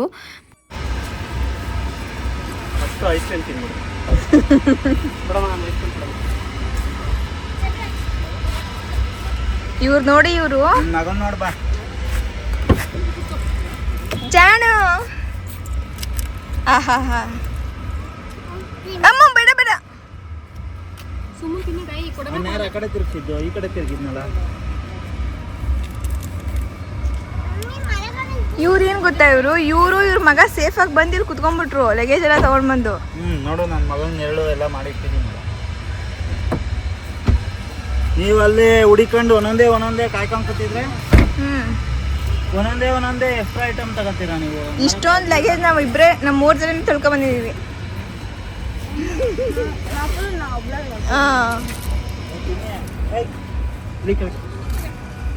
ಇನ್ನು ಜಾಣಗೆ ಮಿರರ್ ನೋಡ್ಲಿಕ್ಕಂತೂ ತುಂಬಾ ಇಷ್ಟ. ನಮ್ಮ ಮನೇಲಿ ನಾವು ತೋರಿಸಿ ರೂಢಿ ಮಾಡಿಬಿಟ್ಟಿದ್ದೀವಿ. ಸ್ಟಾರ್ಟಿಂಗಲ್ಲೆಲ್ಲ ಮಿರರ್ ತೋರಿಸ್ಬಾರ್ದು ಅಂತ ಹೇಳ್ತಾಯಿದ್ರು. ಅವಾಗ ನಾನು ತೋರಿಸ್ಲಿಕ್ಕೆ ಹೋಗ್ತಿರ್ಲಿಲ್ಲ. ಆಮೇಲೆ ಏನಂತ ಅಂದರೆ ಈಗ ನಾವು ರೂಮ್ಗೆ ಹೋಗುವಾಗ ಬರುವಾಗ ಈಗ ಕಾಣಿಸುತ್ತಲ್ಲ, ಅವಾಗ ನೋಡೋರು ನೋಗೋರು. ಆಮೇಲೆ ನಾನು ಅದೊಂಥರ ಖುಷಿ ಪಡ್ಕೊಂಡು ತೋರಿಸ್ಲಿಕ್ಕೆ ಶುರು ಮಾಡ್ಕೊಂಡ್ಬಿಟ್ನ. ಇನ್ನು ಇವಾಗ ನಾವೆಲ್ಲಾದರೂ ಈಚೆ ಕಡೆ ಹೋದಾಗ ಕಾರ್ ನಿಂತಿರುತ್ತಲ್ವ, ನಮ್ಮ ಕಾರ್ ಆದರೂ ಸರಿ ಬೇರೆಯವ್ರ ಕಾರ್ ಆದರೂ ಸರಿ, ಅಲ್ಲಿ ಪಕ್ಕದಲ್ಲಿ ನಿಂತ್ಕೊಂಡ್ರೆ ನೋಡಿ ಖುಷಿ ಪಡ್ತಿರ್ತಾರೆ. ಆ ಗ್ಲಾಸ್ನ ಟಪ ಟಪ ಹೊಡಿಯೋದು ಮಾಡ್ತಿರ್ತಾರೆ. ಕಟ್ಟೆಷ್ಟು? 100 ಕಟ್ಟು 120 100 ಮಾಡ್ಕೊತವ್ರು. ಒಂದು ಕಟ್ಟಲ್ಲಿ ಎಷ್ಟಿರುತ್ತೆ ಅಂಕಲ್? 60 ಬರೋದು. ಅಲ್ಲೇ 10 ಎಲೆ ಎಗ್ರಿಸ್ಬಿಟ್ರ ಎಲ್ಲಿ ಇದು ಕಮ್ಮಿನೇ ಕೊಡಲ್ಲ ನಾವು. ಕೊಡೋದಿಲ್ಲ, ಯಾರು ಕೇಳಿದ್ರೆ ನಾವು ಕೊಡೋದೇ ಇಲ್ಲ. ನಮ್ಗಿನ್ ಬೇಕಾಗ್ತದೆ. ಒಂದು ಕಟ್ಟ 150 ರೂಪಾಯಿ ಮಾಡ್ತಿದ್ರು ಇಲ್ಲಿ. ಇನ್ನೂ ಬೇಕಾಗ್ತದೆ ನೋಡೋಣ. ಆಗ ತಿರುಗಿ ಸಾಕಾಗುತ್ತಲ್ವಾ? ಒಂದು ರೇಟ್ ಬರೋಲ್ಲ ಇದಕ್ಕೆ. ಅಲ್ಲ ಸಾಕಾಗುತ್ತಲ್ವಾ ಅಪ್ಪು? ನೋಡಂತ ಏನಾರು ಆಗಿವೆ ಬಾಳೆಲೆ ಎಷ್ಟಿದೆ ಈಗ? ಒಂದು ಪೋರ್ಷನ್ ಐತಲ್ಲ, ಹಿಂಗೊಂದು ಪೋರ್ಷನ್ ಇದೆ ಎಲೆ ಹಾಕನ. ಇನ್ನು ಜಾಸ್ತಿ ಬೇಕು ಅಂದರೆ ಅಲ್ಲಿ ದಾಸರಳ್ಳಿಲಿ ಎಲ್ಲಾನ ತಗೊಬೇಕು. ಮತ್ತೆ ಇನ್ನೊಂದ್ಸಲ ಹೋಗ್ತಿರೋಣ ಇದು ಅಷ್ಟೇ ಇರೋದಲ್ಲಿ. ಈ ಥರ ಸಿಗಲ್ಲ ಇಲ್ಲಿ. ಹಾಂ, ಇವು ಐತೆ ನೋಡು. ಇವು ಇದಿಲ್ಲ, ಲೆವೆಲ್ ಇಲ್ಲ. ಇವು ಲೆವೆಲ್ ಬರೋಲ್ಲ. ಇನ್ನು 6 ಗಂಟೆ ಅಷ್ಟರಲ್ಲಿ ಎಲ್ಲ ಶಾಪಿಂಗ್ ಕೂಡ ಮಾಡಿದ್ದಾಯಿತು. ಆದರೆ ಮನೆಗೆ ಬರೋ ಅಷ್ಟರಲ್ಲಿ ಒಂದು 7:15 ಏನೋ ಆಗೋಗ್ಬಿಟ್ಟಿತ್ತು. ಏನಂದರೆ ಎಲ್ಲನೂ ಮುಗಿಸ್ಕೊಂಡು ನಾವು ಹೊರಡುವಾಗ ಅಪ್ಪು ಮತ್ತು ಮಧು ಅವರು ಚಾಲೆಂಜ್ ಮಾಡ್ಕೊಂಡು ಬಿಟ್ಟಿದ್ರು ಕಾರಲ್ಲಿ. ಏನಂದರೆ ಅವರೇನೋ ಒಂದು ಹೊಸ ಮ್ಯೂಸಿಕ್ ಟ್ಯೂನ್ ಕಲ್ತಿದ್ರು. ಅದನ್ನು ಗೆಸ್ ಮಾಡಿದ್ರೆ ಅವರು ಟ್ರೀಟ್ ಕೊಡಿಸ್ತಾರೆ, ಸ್ನ್ಯಾಕ್ಸ್ ಏನಾದರೂ ಕೊಡಿಸ್ತಾರೆ. ಗೆಸ್ ಮಾಡಲಿಕ್ಕಾಗಿಲ್ಲ ಅಂದರೆ ಅಪ್ಪು ಕೊಡಿಸ್ಬೇಕು ಅಂತ 1-2 ಮ್ಯೂಸಿಕ್ನು ಕೂಡ ಗೆಸ್ ಮಾಡಿಬಿಟ್ರು. ಹಾಗಾಗಿ ಅಲ್ಲಿ ಹೊರಗಡೆ ಹೋಗಿ ಸ್ವಲ್ಪ ಸ್ನ್ಯಾಕ್ಸ್ ತಿಂದ್ಕೊಂಡು ಅದಾದಮೇಲೆ ಮನೆಗೆ ಬಂದಿದ್ದು. ಇನ್ನು ಬಂದ ಕೂಡಲೇ ಅಮ್ಮ ಜಾಣಗೆ ಡ್ರೆಸ್ ಚೇಂಜ್ ಮಾಡಿ ಸ್ವಲ್ಪ ಮುಖ ಎಲ್ಲನೂ ತೊಳೆಸ್ಬಿಟ್ಟು ಇವಾಗ ಆಡಿಸ್ತಾ ಇದ್ದಾರೆ. ತಿಂತೀರಾ ಮಗನೇ? ನಾಳೆ ತಿನ್ನಿವ್ರಂತೆ. ನಾಳೆ ತಿನ್ನಿವ್ರಂತೆ. ಅಯ್ಯೋ ನನ್ನ ಮಗ ಏನು ಗೊತ್ತಾ, ನಾವೇನಾದರೂ ತಿಂತಾ ಇದ್ರೆ ಹೆಂಗ್ ನೋಡ್ತಾರೆ ಅಂದರೆ ನೋಡಿ, ಜೊಲ್ಲೆ ಬಂದ್ಬಿಡ್ತು ಅಮ್ಮ. ಹಿಂಗೆ ಯಾವಾಗ್ಲೂ ಜೊಲ್ಸಿರಿಸ್ಕೊಂಡು ನೋಡ್ತಿರ್ತಾರೆ. ಅಯ್ಯೋ ಕೊಡ್ತಿಲ್ವಾ? ಅಯ್ಯೋ ಕೊಡಿ ಅಂತ. ಒಂಚೂರು ಕೊಡಿ. ನಾನು ತಿಂಗ್ಳೋಗ್ಲಿ ಇದನ್ನೇ ತಿನ್ಸಣ. ಒಂಚೂರು ಕೊಡಿ. 4 ತಿನ್ಸಣ. ಒಂಚೂರು ಕೊಡಿ. ಕೊಡಲ್ಲ ಅಂತ. ಚೆನ್ನಾಗದ? ಸೂಪರ್ ಆಗದ? ಮೊದಲೆಲ್ಲ ಜಾಣು ನಾವು ತಿನ್ನೋದನ್ನ ನೋಡ್ಕೊಂಡು ಕೂತಿರೋರು ಅಷ್ಟೇ. ಇವಾಗ ಹೆಂಗೆ ಅಂತ ಅಂದರೆ ನಾವು ಒಂಚೂರು ಕೈ ತೊಗೊಂಡು ಬಾಯಿ ಹತ್ರ ಇಟ್ಟರೆ ಆಯಿತು, ಮಾಡ್ತಾರೆ ಬಾಯಲ್ಲಿ ಏನಾದರೂ ಇಡ್ಲಿಕ್ಕೆ ಬರ್ತಿದ್ದಾರೆ ಅಂತ ಹೇಳ್ಬಿಟ್ಟು. ಇನ್ನಿವಾಗ ನಾನು ದೇವ್ರ ಮನೆಯೆಲ್ಲ ಕ್ಲೀನ್ ಮಾಡಿಬಿಟ್ಟು ದೇವ್ರ ಸಾಮಗ್ರಿನೆಲ್ಲ ತೊಳೆಯೋಣ ಅಂತೇಳಿ ರೆಡಿ ಮಾಡ್ಕೊಳ್ತಾ ಇದ್ದೀನಿ. ಅಮ್ಮ ನಾನೆಲ್ಲ ಮಾಡಿಟ್ಟಿರ್ತೀನಿ ಅಂತ ಹೇಳಿದರು. ಆದರೆ ಅವ್ರು ಇವತ್ತು ಅಕ್ಕಿ ಎಲ್ಲ ಕ್ಲೀನ್ ಮಾಡಿದರು. ಹಾಗೆ ಸ್ವಲ್ಪ ಬಟ್ಟೆ ಎಲ್ಲ ಜಾಸ್ತಿ ಇತ್ತು, ಅದೆಲ್ಲ ವಾಶ್ ಮಾಡಿದರು. ಇನ್ನು ಅವ್ರಿಗೆ ಸ್ವಲ್ಪ ಕಷ್ಟ ಆಗುತ್ತೆ ಅಂತೇಳಿ ನಾನೇ ಬಂದು ಮಾಡ್ತೀನಿ ಅಮ್ಮ ಅಂತ ಹೇಳಿದ್ದೆ. ಹಾಗಾಗಿ ಇವಾಗೆಲ್ಲನೂ ಕೂಡ ಕ್ಲೀನ್ ಮಾಡಿಡ್ತಾ ಇದ್ದೀನಿ. ಇನ್ನೀ ಕೆಲಸ ಎಲ್ಲ ಮುಗಿಸೋ ಅಷ್ಟರಲ್ಲಿ ಅಪ್ಪು ಕೂಡ ಬಂದರು. ಅವರು ಡಿಮಾರ್ಟಿಂದ ಬಂದ ಮೇಲೆ ಮತ್ತೆ ಶಾಪ್ಗೆ ಹೋಗಿದ್ರು. ಅಲ್ಲಿ ಸ್ವಲ್ಪ ಕೆಲಸ ಇದೆ ಅಂತ ಹೇಳ್ಬಿಟ್ಟು. ಇನ್ನು ಅದಲ್ಲದೆ ನಾನು ನಾಳೆಗೆ ಅನ್ನಪ್ರಸನ್ನ ಮಾಡಬೇಕಲ್ವ, ಅದಕ್ಕೆ ಕೆಲವೊಂದಿಷ್ಟು ಪ್ರಿಂಟ್ ಎಲ್ಲ ತೊಗೊಂಡು ಬಾರಪ್ಪು ಅಂತ ಹೇಳಿದ್ದೆ. ಇಲ್ಲಿ ತೋರಿಸ್ತಾ ಇದ್ದಾರೆ ನೋಡಿ, ಅದನ್ನೆಲ್ಲ ಪ್ರಿಂಟ್ ಮಾಡಿಕೊಂಡು ತೊಗೊಂಡು ಬಂದಿದ್ದಾರೆ. ಮಾಮೂಲಿಯಾಗಿ ಸ್ಟ್ಯಾಂಡ್ ಥರ ಇಡೋ ಥರ ಎಲ್ಲ ರೆಡಿ ಮಾಡ್ಕೊಂಡು ಬಂದಿದ್ರು. ಇದು ಸ್ವಲ್ಪ ಹಾರ್ಡ್ ಶೀಟಾ, ಗಟ್ಟಿ ಶೀಟ್ ಇದು. ಮಾಮೂಲಿ ಫೋಟೋ ಶೀಟು ಒಂದು 250 GSM ಇದು ಆಯ್ತಾ. ಅದ್ರಲ್ಲಿ ಪ್ರಿಂಟ್ ಹಾಕ್ಬಿಟ್ಟು ಈ ಕಡೆ ಬಾರ್ಡರ್ ಬಿಡ್ಬೇಕು, ಸೆಂಟ್ರಲ್ ಪ್ರಿಂಟ್ ಹಾಕ್ಬೇಕು. ಬಾರ್ಡರ್ ಬಿಟ್ಟು ನೋಡಿ ಇಲ್ಲಿಗೆ ಇದು ಹಿಂಗ್ ಬರುತ್ತೆ ವಾಪಸ್ ಮೇಲ್ಕೆ. ಇಷ್ಟಕ್ಕೆ ಮಾತ್ರ ಒಂದು ಇಲ್ಲಿಂದ ಇಲ್ಲಿಗೆ ಎಷ್ಟು ಬೇಕು ಅಷ್ಟು ಕಟ್ ಮಾಡ್ಕೊಂಡು ಸೆಂಟ್ರಿಗೆ ಮಡ್ಚ್ಬಿಟ್ಟು ನೋಡಿ ಈ ಥರ ಹಿಂಗೆ ಮಡ್ಚ್ಕೊಳೋದು. ಇದು ಈ ಕಡೆ ಹಿಂಗೆ ಬೆಂಡ್ ಮಾಡಿರ್ತೀವಲ್ಲ ಅದನ್ನ ಹಿಂಗೆ ಟೇಪ್ ಹಾಕ್ಬಿಡೋದು. ಅವಾಗ ನೀಟಾಗಿ ಕುತ್ಕೊಳ್ಳುತ್ತೆ, ಬೀಳಲ್ಲ. ಈಗ ಫ್ರೇಮು ಏನಾಯ್ತದೆ ಹಿಂಗೆ ಕೊಂಡಿರ್ಸೋದು. ನೋಡಿ ಬೀಳಲ್ಲ. ಬರೀ ಒಂದೇ ಪೇಪರಲ್ಲೇ ಫುಲ್ ಕ್ಲಿಯರ್ ಆಯಿತು. ಎಷ್ಟು ಚೆನ್ನಾಗಿದೆ ಅಲ್ಲ. ಕಲರ್ ಹಂಗೈತೆ, ಚೆನ್ನಾಗಿ ಬಂದಿದೆ. ಫೋಟೋ ಶೀಟಲ್ಲೇ ಮಾಡಿದ್ದೆ ಎಷ್ಟು ನಾನು. ಫೋಟೋ ಶೀಟ್ ಅಲ್ಲ, ಇದು ಪೇಂಟಿಂಗ್ ಶೀಟು, ಗಟ್ಟಿ ಪೇಪರು. ಅದೇ ಅಪ್ಪು ಮಕ್ಕಳಿಗೆ ಪ್ರಾಜೆಕ್ಟ್ ಮಾಡ್ಲಿಕ್ಕೆಲ್ಲ ತಗೊಂತಾರಲ್ವಾ, ಸ್ವಲ್ಪ ಕಾರ್ಡ್ಬೋರ್ಡ್ ಶೀಟ್ ತರ ಇರುತ್ತೆ, ಅದ್ರಲ್ಲಿ ಮಾಡ್ಕೊಂಡ್ಬೋದು. ಇದು ಸ್ವಲ್ಪ ಕಾರ್ಡ್ಬೋರ್ಡ್ಗಿನ ದೊಡ್ಡದು ಅಂದ್ರೆ ಗಟ್ಟಿ ಇರುತ್ತೆ. ನನ್ನ ಹತ್ರ ಇತ್ತು ಹಳೆಯದು ಪೇಂಟಿಂಗ್ ಶೀಟು, ಅದರಲ್ಲೇ ಪ್ರಿಂಟ್ ಹಾಕಿ. ಇದನ್ನೇನು ಗೊತ್ತಾ ಇರೋ ವಿಡಿಯೋ ಮಾಡ್ಕೊಂಡು ಬರ್ಲಿಕ್ಕೆ ಹೇಳಿದ್ದು ನಾನು. ಇವಾಗ ಎಲ್ಲ ಮಕ್ಳಿಗೂ ಕೂಡ ಲ್ಯಾಪ್ಟಾಪ್ ಕೊಡಿಸ್ಬಿಟ್ಟಿರ್ತಾರೆ, ಪ್ರಿಂಟರ್ನು ಮನೆಗೆ ಕೊಡಿಸ್ಬಿಟ್ಟಿರ್ತಾರೆ. ಸ್ವಲ್ಪ ಪ್ರಿಂಟ್ ಎಲ್ಲ ಜಾಸ್ತಿ ತೊಗೊಳ್ಬೇಕು ಅಂತ ಅವರೇ ಈ ಥರ ನೋಡ್ಕೊಂಡು ಮಾಡ್ಕೊಳ್ಬೋದು, ಈಸಿ ಆಗುತ್ತೆ. ಅಂದರೆ ಬರೀ ಕೃಷ್ಣನ್ ಮಾಡ್ಬೋದು ಅಂತಲ್ಲ, ಬೇರೆ ಯಾವುದಾದ್ರೂ ಪ್ರಾಜೆಕ್ಟ್ ಇದ್ರೂ ಕೂಡ ಆರಾಮಾಗಿ ಮಾಡಿಬಿಡ್ಬೋದು. ಇದು ನೋಡಿ ಫ್ರೇಮ್ ಎಲ್ಲ ಒರಿಜಿನಲ್ ಥರ ಕಾಣಿಸ್ತದೆ. ತುಂಬ ಕ್ಯೂಟಾಗಿದೆ.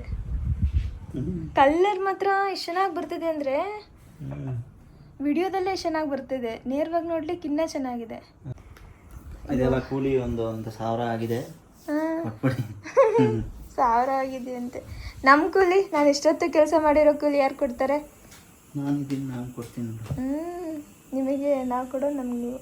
ಇನ್ನು ನಾನು ದೇವ್ರ ಸಾಮಾನೆಲ್ಲ ಎತ್ತಿಡಬೇಕು. ಡೆಕೋರೇಷನ್ ಇವಾಗ ಮಾಡೋದಾ ಏನು ಮಾಡೋದು?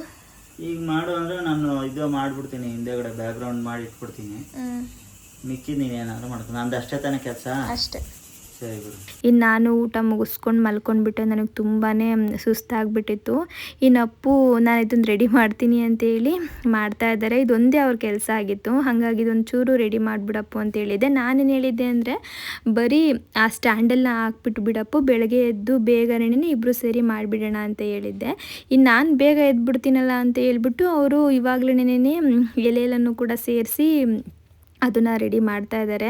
ಏನು ಗೊತ್ತಾ, ನಾವೇನಾದ್ರೂ ಈ ಥರ ಬ್ಯಾಕ್ ಡ್ರಾಪ್ ಎಲ್ಲ ರೆಡಿ ಮಾಡ್ಕೊಳ್ತಾ ಇದ್ದೀವಿ ವಿಳ್ಯದೆಲ್ಲಿ ಅಂತ ಅಂದರೆ, ಯಾವತ್ತು ಫಂಕ್ಷನ್ ಮಾಡ್ತೀವಿ ನೋಡಿ ಆವತ್ತಿನ ದಿನವೇ ಅದನ್ನು ರೆಡಿ ಮಾಡ್ಕೊಳ್ಬೇಕು. ಇಂದಿನ ರಾತ್ರಿ ಮಾಡ್ಕೊಳ್ತೀನಿ ಅಂತ ಹೋದರೆ ಎಲೆ ಎಲ್ಲ ಬಾಡ್ದಂಗೆ ಆಗೋಗ್ಬಿಡುತ್ತೆ. ಅದು ಒಪ್ಪಿಗೂ ಗೊತ್ತಿರಲಿಲ್ಲ, ನಿಜ ನನಗೂ ಗೊತ್ತಿರಲಿಲ್ಲ. ಅರ್ಪಿತವ್ರು ಹೇಳಿದ್ರು ನೀವು ಅವತ್ತಿನ ದಿನವೇ ಮಾಡಬೇಕು ಅಂತೇಳಿ. ನಾವು ಅಷ್ಟಾಗಿ ಅದ್ರ ಕಡೆ ಗಮನನೇ ಕೊಟ್ಟಿಲ್ಲ ಮಾತಾಡೋ. ಇನ್ನು ಅಪ್ಪು ಅಂತೂ ಪಾಪ ರಾತ್ರಿ ಪೂರ್ತಿ ಆ ಎಲೆ ಎಲ್ಲನೂ ಕೂಡ ಒಂದು ದಾರದಲ್ಲಿ ನೀಟಾಗಿ ಪೋಣಿಸ್ಕೊಂಡು ನೀಟಾಗಿ ಅದಕ್ಕೆಲ್ಲ ಹಾಕಿದ್ದಾರೆ. ಒಂದು ಕಡೆಯಿಂದ ಇವ್ರು ಹಾಕೊಂಡು ಹೋಗಿದ್ದಾರೆ, ಇನ್ನೊಂದು ಕಡೆಯಿಂದ ಎಲೆ ಎಲ್ಲ ಬಾಡ್ದಂಗೆ ಆಗ್ತಾ ಇದೆ. ಆಮೇಲೆ ನೀರೆಲ್ಲನೂ ಕೂಡ ಸ್ಪ್ರೇ ಎಲ್ಲ ಮಾಡ್ತಾ ಇದ್ದಾರೆ ನೋಡಿ. ಇಷ್ಟೆಲ್ಲ ಸ್ಪ್ರೇ ಮಾಡಿದ್ರು ಕೂಡ ನೀರು ಇರುವಾಗ ಮಾತ್ರ ಅದು ಫ್ರೆಶ್ ಆಗಿ ಕಾಣಿಸ್ತಿತ್ತಂತೆ, ಅದಾದ್ಮೇಲೆ ಬಾಡ್ದಂಗೆ ಆಗ್ಬಿಡೋದಂತೆ. ಅದಕ್ಕೆ ಅವರು ಎಲ್ಲನೂ ಕೂಡ ದಾರದಲ್ಲಿ ಏರಿಸ್ಬಿಟ್ಟು ಒಂದು ಟಬ್ಗೆ ಹಾಕಿ ಇಟ್ಬಿಟ್ಟಿದ್ರು. ನೋಡಿ ಟೈಮ್ ಹೆಂಗೆ ಓಡ್ತಾ ಇದೆ ಅಂತೇಳಿ. ಅವ್ರು ಮಲಗಿದಾಗ 4:15 ಏನೋ ಆಗಿತ್ತು ಅಂತ ಅನಿಸುತ್ತೆ.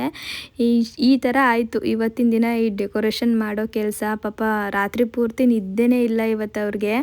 ನೀವೇನಾದ್ರೂ ಈ ಥರ ರೆಡಿ ಮಾಡ್ಕೊಳ್ಬೇಕು ಅಂದರೆ ಆಗಲೇ ಹೇಳ್ದಂಗೆ ಆದಷ್ಟು ಫಂಕ್ಷನ್ ಯಾವತ್ತಿರುತ್ತೆ ನೋಡಿ ಆವತ್ತಿನ ದಿನನೇ ಮಾಡ್ಕೊಳ್ಳಿ. ಒಬ್ಬರಂತೂ ಮಾಡ್ಲಿಕ್ಕೆ ಹೋಗ್ಬೇಡಿ ಆಯಿತಾ, ಒಂದಿಬ್ಬರು ಸೇರಿ ಮಾಡಬೇಕು, ಅವಾಗಾದರೆ ಬೇಗ ಆಗೋಗ್ಬಿಡುತ್ತೆ. ಇನ್ನು ಇವತ್ತಿನ ಬ್ಲಾಗ್ನ ಕೂಡ ನಾನು ಇಲ್ಲಿಗೆ ಎಂಡ್ ಮಾಡ್ತಾ ಇದ್ದೀನಿ. ನಾಳೆ ನಾನು ಅನ್ನಪ್ರಸನ್ನದ ಬ್ಲಾಗ್ನ ಶೇರ್ ಮಾಡ್ತೀನಿ. ಇನ್ನು ಇವತ್ತಿನ ದಿನದ ಬ್ಲಾಗ್ ಏನಾದರೂ ನಿಮಗೆ ಇಷ್ಟ ಆಗಿದ್ದರೆ ಪ್ಲೀಸ್ ಒಂದು ಲೈಕ್ ಮಾಡಿ. ಹಾಗೆ ಇನ್ನು ಯಾರಾದರೂ ನನ್ನ ಚಾನಲ್ನ ಸಬ್ಸ್ಕ್ರೈಬ್ ಮಾಡದೆ ನೋಡ್ತಾ ಇದ್ದರೆ ಸಬ್ಸ್ಕ್ರೈಬ್ ಮಾಡ್ಕೊಂಡು ಕೂಡ ನೋಡಿ ಆಯಿತಾ. ನೆಕ್ಸ್ಟ್ ಬ್ಲಾಗಲ್ಲಿ ಮತ್ತೆ ಸಿಗ್ತೀನಿ. ಟೇಕ್ ಕೇರ್, ಬಾಯ್.